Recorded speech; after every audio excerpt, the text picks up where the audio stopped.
What a weekend. There's been so much that has been released. There's so much that's happened. And it's just going to get more and more and more regarding the election, regarding the findings. It's an executive order that we're going to talk about at the last part of the show. It's absolutely fascinating. Slipped under the radar of most of us, but has put us under a national emergency regarding specifically the election and the interference from foreign interference. How did we miss that? This thing is amazing. It could be its own Kraken. So we're going to talk about that today. Welcome to How to Build a Tent. My name is Matt Williams. Thank you for listening to the show, sharing the show, inviting people to the show, commenting on the show, all of the things that have to do with the show. I really appreciate you guys. I will be speaking at the Cruciform Conference this week, the 18th and 19th, I believe it is. Check that out, Cruciform Ministries. It's a post-mill topic, and I'm a pre-mill guy, so it's going to be an interesting talk. Don't miss that. Go over to flfnetwork.com, put an HTBT in a memo field. You'll get a sweet mug like the one behind. 15 ounces. You can fit all, do you see my hands compared to it? For those of you watching on YouTube, you can fit all 4 fingers in the cup holder, which is very nice. And you get tons of other benefits, but most of all, you help us and you partner with us as we proclaim the Lordship of Jesus in every area of life. Hey, those mugs would make a great Christmas present. I'm just saying. You can email me, Matt, at howtobuildatent.com. Find me on all the social media sites, How to Build a Tent. I appreciate all of you guys. All right, so the first thing I want to hit today is the Jericho March. Now, it definitely was a spiritual, I'll say, Christian, quote unquote, march. And I say that because I don't know if I would say that everything that went on there was pleasing to God. I do know that people were calling on God or what they thought was God. I don't know if it's a true or living God. I don't know. And I've talked about this a lot on Reformed Jericho with A.D. Robles, our other podcast, that I don't believe that God has equipped us through the word to judge people's hearts and know where they're at. But he has equipped us to judge their actions. And we are to evaluate people's fruit. And we are to critique and disciple and encourage, not from a condescending point of view, but from a loving perspective that, hey, we all have things that we need to critique and understand and grow in our knowledge of our Lord and Savior, Jesus Christ. And, hey, you're missing this point. Let's go to the Word of God and see what it says, and let's grow in Christ together. And I saw a lot of opportunities for that in this March. It was definitely a doctrinal mess. But having said that, I saw people engaging in politics, praying for God to intervene. I saw the gospel, yes, the true gospel, people that are there that I would 100% say are Christian, that were 100% preaching the gospel in its truest element. And everything that I would ever say, they were saying at Washington, D.C., our capital. And that is the solution. They were preaching and giving the solution that was going to fix our country, that is going to fix our country, that would fix our country more than any solution that we get from politicians. And so it is easy to critique, and I've seen tons of people do it. And I get it. But also we have to remember, guys, that we're in a war. There's been a war on the family forever. There's been a war on our church definitely this year, and there's definitely the war forming and escalating more and more in the political government realm, which is where the bullets start flying. And in fact, people were already getting stabbed. There was conflicts, from what I understand, around that area between Antifa, BLM, and the Proud Boys. They usually brawl, but this time, Antifa brought out the knife from what I saw and started stabbing people. So it's escalating quickly, and it's going to continue to escalate, and it's going to continue to become more hostile. And I don't think it's wise for us to be critiquing and disparaging people that are coming in the name or coming to call on God's name to save us. I don't think that's wise in this instance. I think we should look to partner with them because there's really three sides. There's the side that's not going to do anything. That happens in every war that's ever happened in all of humanity. There's people that just sit it out and are neutral. It happened in the Revolutionary War. I'm sure it happened in our Civil War. And it's happened in every other conflict. There's just people that are neutral, quote unquote neutral. And then there's the side that's the two sides that have the conflict. And the two sides that have the conflict in this battle are the God haters, the ones that are promoting everything that is an abomination to Christ. And then there's our side who wants God to be integrated into our country, that is calling on God to save us.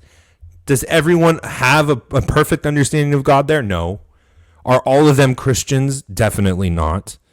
Are all of those prayers pleasing to God? Probably not. But there's only two sides.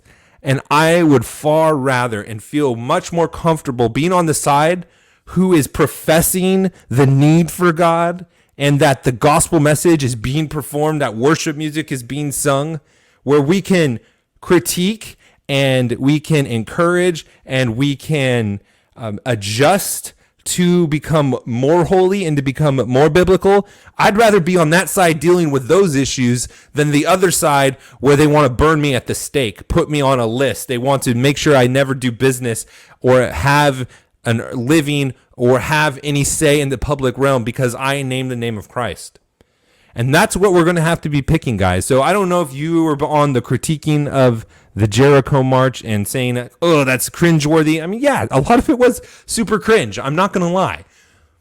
But there's a difference between super cringe and the enemy. I mean, there's things that I've done in my past that are super cringy. Super cringy. And I would be embarrassed, even though I know it's forgiven, even though I've repented of it. It's still super cringe. And I think if you're honest with yourselves, you're there too. So let's be wise about our criticisms. I'm not saying we can't be critical. I'm not saying that we can't be negative about things, but there's a time and place for it. And right now, as this battle for our country is escalating, it's not dying down. It's not over. The Supreme Court doing what they were doing, that was never the kill shot. That was never it. Everyone built it up to be that. And maybe it was the kill shot or the best opportunity we had in the judicial branch. But the Constitution says the legislature is the one who picks the delegates, not the courts. And in addition to that, Trump's got some things up his sleeve that we're going to talk about in a second. But before we do, I want to also talk about this breaking news that happened this weekend.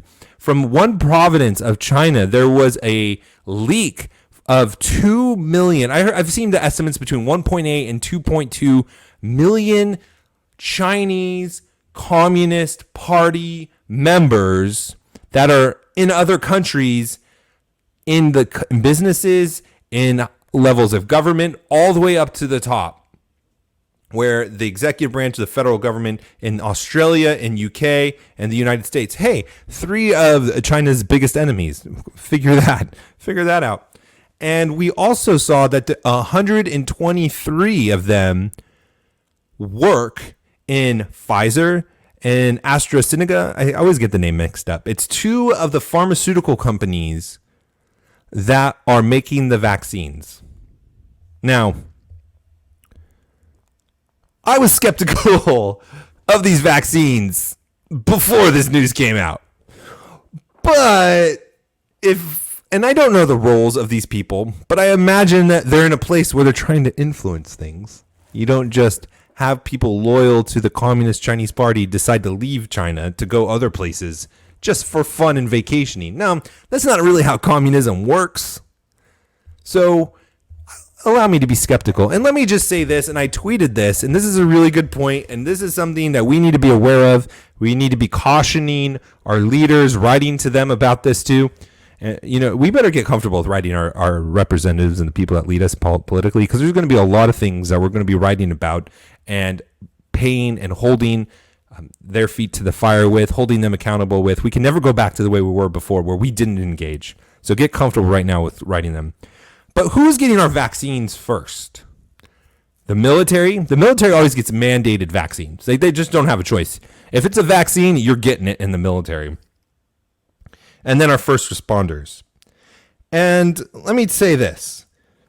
If I was China, I would be scared to death to go to war in the traditional sense with the American military. We would lose if I was China. The American military may take some hits, but we would prevail over the Chinese, in my opinion. Now, I'm not saying that we wouldn't lose a lot of people, that it would be very bloody. It would be terrible. It would be awful. We would have tons of casualties, but I think we'd prevail. In specific situations, obviously, I don't think that we would be able to dominate the whole country. But okay, for the most part, I don't think that is the optimal way that you would want to attack our military. But if you knew that, I don't know, the United States military mandated vaccines to all of their members, wouldn't that be a good opportunity to weaken your military, to have people loyal to you in these companies making decisions that, I don't know, Russia vaccines faster than it's ever done before, and I don't know, maybe fudging the numbers of how effective it is and what the side effects are, could be an option. And now, let me just say this. I'm not saying that is what happened. I'm not saying that is true, but wouldn't that be a really smart way to attack our military without going to all-out war with us? And if it's true that China's involved with this Dominion software fudging our election numbers, I heard this one in Northern County. So this is some other good news. I think I talked about it on the show, but we never followed up with it. There was an audit mandated by the judge in Michigan, and they found in this one county, it was a really small county, that Dominion voting count, I don't even know the percentages. There were 6 registered people, or there were 6 people that were legally registered to vote in the county. That's how small it was. 6. 1, 2, 3, 4, 5, 6. The 6-fingered man and Princess Bride could count all of the legal eligible voters in the county on one hand. For the rest of us, it'd take 2, but 6.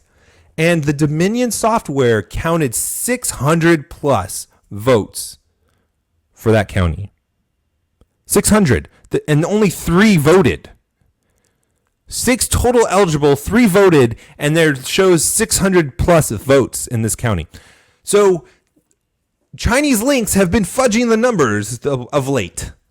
And I don't think it's unreasonable to question and maybe further scrutinize in light of this information that we have loyal Chinese Communist Party members in our pharmaceutical companies making these vaccines that everyone's rushing to get because it's the best thing ever. It was so quick and it's the best. When was the last time that you ever rushed something and it came out better than things that took a long time to develop?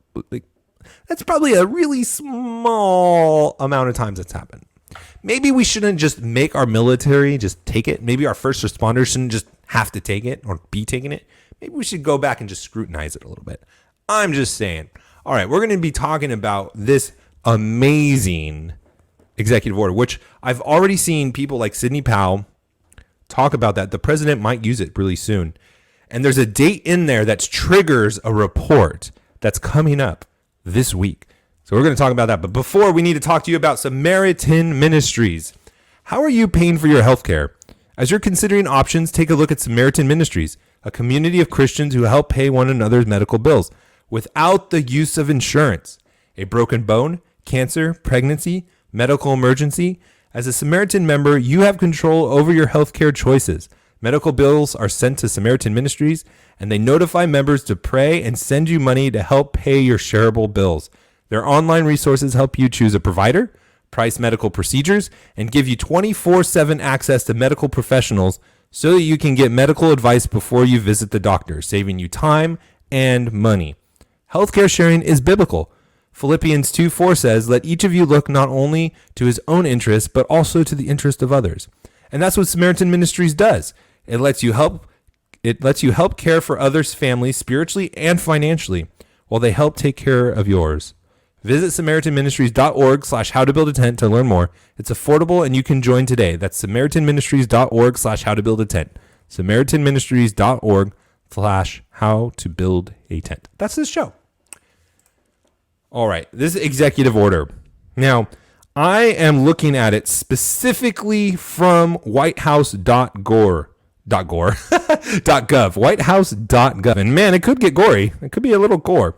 And this specific executive order came on September 12th, 2018. I believe it was months after the midterm elections, giving Trump enough time to see what happened in those and think things through of how he can save himself from this election. Remember, he made a lot of comments about how this is going to happen. He knew this wasn't a surprise to him like it was a surprise to me. I'm going to be honest. I did not think they were going to cheat like this. Did you? I sure didn't. But this is what the executive order is titled. Executive Order on Imposing Certain Sanctions in the Event of Foreign Interference in a United States Election.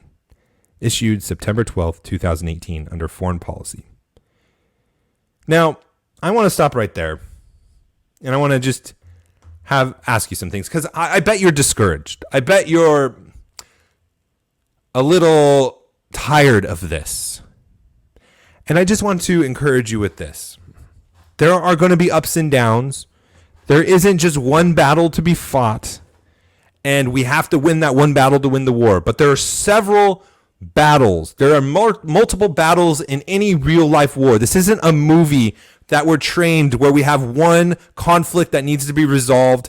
And then there is the resolution and then we win and everyone lives happily ever after.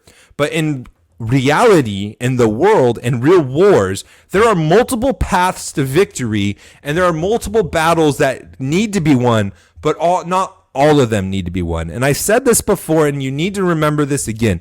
There's no such thing as a flawless victory in reality. There's no such thing. There has never been a flawless victory in war. There are casualties. There are setbacks. There are battles that are lost. But it is not about being flawless. It is not about being flawless.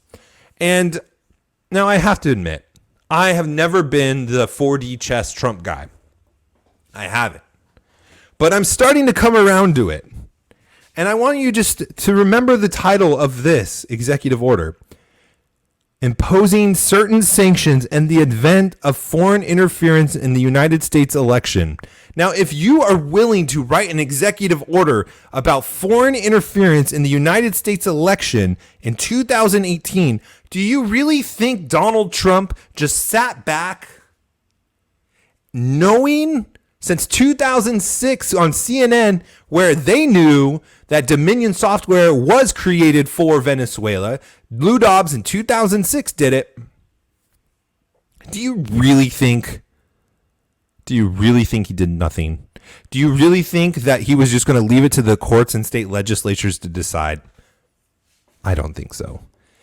And in fact, this weekend, Lou Dobbs had a post that we don't have time to go into, but even Trump was talking about, again, this being a coup and there's treason, and they caught them. They caught them. So when you caught someone doing this, thinking about this executive order, why are you doing what you're doing? Why is Trump doing what he's doing? And this is my thought about it, is that he wants it to go through the normal process. That is the traditional process of the legislature, seeing if the states are going to do something about it, the judicial branch to see if they're going to do something about it. Because all of those options, I think, personally, are better for the country in unity than doing this executive order, which then he can enact the Insurrection Act and all this stuff. And it also shows you Who's loyal to him? Isn't it funny how even the two senators running in a runoff are not fighting for Trump right now? When there are marches of hundreds of thousands of people coming around the globe. I mean, not around the globe. I mean, yeah, there are marches actually around the globe, but I'm saying around the country. There's people marching on their state capitals. There's people marching on people's state legislatures. And yet the politicians, how many GOP politicians have stood up for him? I think it's revealing and is going to reveal and has revealed to him who he can trust in the future. Okay, because we have to remember this executive order that we're going to get into, and I'm going to do it really quick because we're already running out of time. It hasn't been used yet. And do we really think that you would write this executive order and have this level of cheating that you claim has happened, a coup, but in your own words, in your own tweet, treason in your own words and tweets? He's tweeted these things, and you just don't use this executive order? No. I'm sorry. He may not be playing 4D chess, but he's not stupid, and he's sure a fighter enough where he's not going to just chicken out and not use this order. So there's some very interesting things, and I'm just going to hit it really quick. But I'm just going to read the first paragraph, and then I'm going to skim through the rest. He says, I, Donald Trump, President of the United States of America, find the ability of persons located in whole or in substantial part outside of the United States to interfere in or undermine public confidence in the United States elections, including through the unauthorized accessing of election and campaign infrastructure or covert distribution of propaganda and disinformation, constitutes an unusual and extraordinary threat to the national security and foreign policy of the United States. Although there have been no evidence of foreign power altering the outcome or vote tabulation in any United States election, do you see the key words right there? Remember what we were just talking about with that northern county where there were 6 legal people available to vote. 3 of them actually voted. 600 tallies was counted. All right, continuing on. 600 votes were counted for them. State elections, foreign powers have historically sought to exploit America's free and open political system. In recent years, the proliferation of digital devices and internet-based communications has created significant vulnerabilities and magnified the scope and intensity of the threat of foreign interference, as illustrated in the 2017 Intelligence Community Assessment. Now listen to this, guys. One sentence. I hereby declare a national emergency to deal with this threat. Did you know that we were in a national emergency for this specific issue? Now, has Trump done anything that would leverage the power you get from enacting a national emergency? I haven't seen it. If he has, it's been behind the scenes. He's been using the traditional routes when there hasn't been a national emergency. There's nothing that we have seen in the courts and the legislatures arguing for them to take back their constitutional right. We have not seen any public actions under the use of the powers you are granted for a national emergency to deal with this. Section 1A. And again, this is at whitehouse.gov. This isn't some conspiracy. This isn't QAnon. This is whitehouse.gov. This literally is an executive order. No later than 45 days after the conclusion of a United States election, the Director of National Intelligence, in consultation with the heads of the other appropriate executive departments and agencies, shall conduct an assessment of any information indicating that a foreign government or any person acting as an agent of or on behalf of a foreign government has acted with the intent or purpose of interfering with this election. When's 45 days from the election? It's Friday, December 18th. Who went to the Army-Navy game with Donald Trump? The DNI. There's a report coming, and it is to assess everything that happened revolving this election and foreign influence. Remember, this Dominion voting system is a Canadian company. It was created for Venezuela, but it's a Canadian company. And the servers that counted our votes was in Germany and perhaps places in Spain. And if you remember what we were just reading, the verbiage of people participating in the propaganda of. Guys, this is the media. This is Facebook censoring. This is Twitter censoring. All of these things encompass this executive order, and I don't have time to go through it again to prove it to you, so you can read it. But there's one last part that I want to read in section 2, and this is the remedy for this order. This isn't going to put him into presidency, but it's going to give him a great place to start and give him leverage for the Insurrection Act. Now remember, this is not just the company that was the voting system. It's not just all the property of all the states. There's also sanctions for the countries that are involved. China, Canada, Venezuela. There's sanctions for them involved in this from specific industries. One, at least, minimum of one for every industry that is listed in this. There's like 5 different sectors. But for all the people in the United States, for property in the United States that were part of this, that propagandized, that hid it, that concealed it, that is very loose language. This is CNN, this is Twitter, this is Facebook, this is governors, this is legislatures. These are people that were covering up their personal property. Some of them are using personal emails. This is what it says. All property and interest in property that are in the United States that hereafter come within the United States or that are or at hereafter come within possession of control of any United States person of the following persons are blocked, may not be transferred, paid, exported, withdrawn, or otherwise dealt in. Any foreign person determined by the Secretary of the Treasury in consultation with the Secretary of State and Attorney General and the Secretary of Homeland Security. And it goes on. It's frozen. Donald Trump, through this executive order, could and probably will go in and freeze all of these accounts, freeze all of their assets, because it's a national security. They're in a state of emergency. This isn't over. This isn't over by a long shot.